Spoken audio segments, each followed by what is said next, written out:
Hosted by you/soft_ordinary_5259. For some background, I have 50-50 custody of my two boys with my ex-girlfriend. To make this easier, I'll give them names. My son George just turned 13 this month. He's a bit less physically developed than what's typical for his age, he hasn't hit a growth spurt yet and is one of the shortest boys in his class. If you saw him, you'd probably guess he's around 10 or 11 rather than 13. He didn't show any signs of puberty until August. This might not seem relevant, but it is. George is very bright, projected to get 8s or 9s in his GCSEs, General Certificate of Secondary Education exams, and regularly achieves these grades in his mock exams and assessments. But he struggles with making friends and has dealt with bullying in the past. Things are better now, but he's still far from being a popular kid at school. As part of his product design class, he had to create a children's toy and give a sales pitch to the class. Last Friday was the presentation day, and George was really excited. He'd put a lot of effort into his toy and the presentation.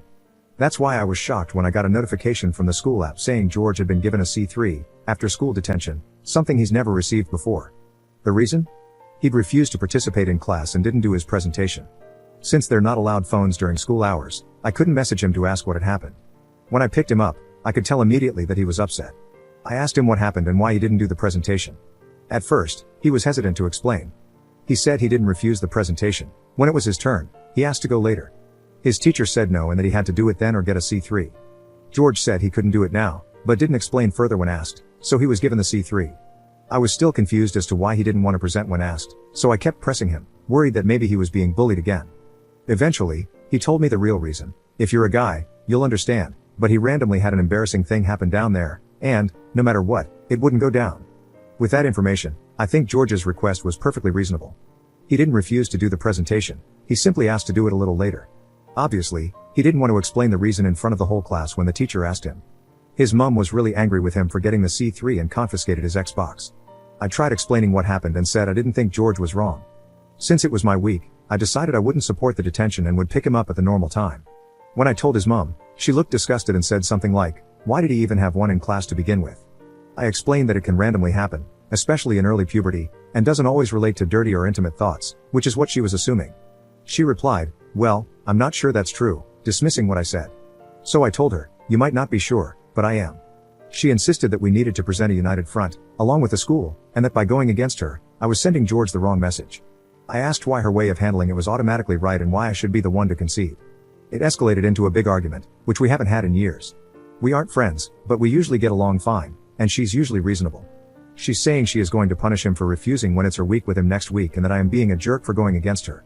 Her mother texted me, saying I was setting a bad example for George by letting him get away with being disrespectful to his teacher, which he wasn't. He just asked to do his presentation later. I respectfully told her she should mind her own business and that George was my son. But now I'm worrying whether I've done the right thing, and I need some outside perspectives. Update 5 days later. I wanted to come on and give a little update about how I handled everything with George and his school and clarify some things as well. I'm writing this on Sunday the 27th, and it's currently half term for George, so he has a week off school. Firstly, George was never able to give his presentation, which he was really upset about because he had worked so hard on it. But the presentations aren't graded. I think this is a difference between the US and English education systems. We don't generally have graded projects, at least I never did, and neither does George. Also, side note, we can't repeat a year, or grade here. At George's school, he gets his effort grades at the end of each term, and he does a mock GCSE style exam at the end of each year. We receive the results, but these don't actually matter, they're just to give insight into how they're doing and to provide practice for his real GCSEs when he's in year 11. On to another thing, many people commented that I should have shown him the old lift and tuck. I can tell you he already knows the trick. His school requires that he wears formal suit trousers, and if anyone has worn those types of trousers before, you know you can't do the lift and tuck effectively, and even if you could, an unnatural indent would still be easily noticeable. Okay, on to what happened with his school. So his head of year rang me after school on Tuesday, and we arranged a meeting on Wednesday. I told George that he didn't have to share the details of exactly why he didn't want to do the presentation unless he felt comfortable sharing them. I wasn't going to force it out of him. The class teacher who gave him the after-school detention didn't come to the meeting, so it was just me, George, and his head of year. His head of year is a really decent guy, and he has a great relationship with George. His head of year started by saying he was shocked when he learned that George had been given a C3, as it was so unlike him, and he asked what had happened. As I mentioned, George has a great relationship with the head of year, so he began trying to explain. He didn't say, "I had a so-and-so down there." Instead, he said something along the lines of, "Something embarrassing was happening with my body, and I just couldn't stand up when teacher's name called me." The head of year looked slightly puzzled for a brief moment, but then, I think, He realized what George was trying to say and responded with something like, "Oh, no need to explain further. I was a teen once too, I understand." I went on to talk about how they're aware he has a history of bullying, struggles with friends, and how I felt the teacher could have handled the situation differently. The head of year agreed, said he would discuss it with the teacher, and that he would cancel the C3 for George. I thanked him, and he encouraged George to come to him with any problems in the future instead of just getting upset and staying quiet. I thanked him again. Now, on to George's mother. I wish I could say things went as well with her as they did with the school. I'm honestly not sure what's going on with her, she isn't usually like this. A lot of people were commenting that she sounds very unreasonable. In that moment, I agree with you, but normally she is not like that, and we have a great friendship even though we're no longer in a romantic relationship. She ended up calling George to tell him that she wanted him to go to the C3 whether it had been cancelled or not.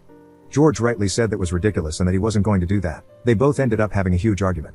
She then sent me a tirade of messages about how disrespectful I am. I'm not, how I'm raising him to be entitled, not true, and how he'll end up in prison because he doesn't understand consequences. He won't, and he does. I turned off notifications for her messages and just left her to it. I'm supposed to drop the boys off at her house tomorrow for her week with them, but George has said he doesn't want to go. At this point, I'm of two minds on whether to support that decision or not. On one hand, I wouldn't want her to ever encourage either of the boys to not spend their week with me, but on the other hand, it should be his choice. I feel like I'm walking on thin ice here, and I'm honestly not sure how to navigate it. I could stay out of it completely and just let him make the choice, but maybe encourage him to spend his week with her because I think that's how I'd like her to handle it. I do feel really conflicted. If you read all this, thank you.